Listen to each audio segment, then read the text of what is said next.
Well, just a day after Western New York opened its very first state-licensed cannabis dispensary here in Buffalo, tonight we thought that it would be a pretty good idea to look at the rules that you need to know. Right. We got a call from a Kenmore business owner who said that people were smoking marijuana at the business next door to his, and the smoke was venting into his shop. So 2 on your side's Kelly Dudzik spoke with an attorney today about the laws covering where you are allowed to legally smoke marijuana. Everybody needs this refresher, Kelly. Yes, Scott Marialis, the business owner, told me that the place he was having issues with recently closed. So it really isn't a problem anymore, but he still wanted us to look into the laws covering where you are allowed to smoke marijuana. An easy way to remember the laws: if you can't smoke tobacco cigarettes there, you can't smoke cannabis there. The business in Kenmore was one of the places where you were not allowed to smoke cigarettes inside, so people weren't supposed to be smoking marijuana there either.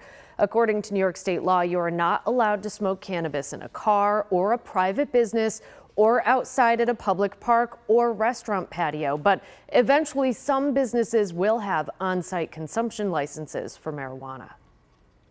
It's like a cigar bar. It could also be a mocktail bar. It could be, realistically, the state didn't want to get in the way of our state's entrepreneurs and say this is exactly what an on-site consumption license should look like, because in the end, there aren't too many of these operating. There are some in California, there are some in legal states, but they want the state's entrepreneurs to do this. Really, the idea behind it is let's have a safe space, an acceptable space to go and smoke a joint or enjoy an infused beverage or enjoy an edible.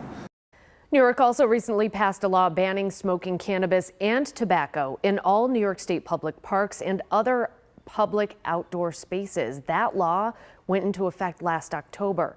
The Cannabis Control Board met this morning and issued 212 new dispensary licenses. 9 of those are in the Western New York region. We'll tell you where they were issued tonight at 5:30 in our town hall. Kelly Dudzik, Channel 2 News.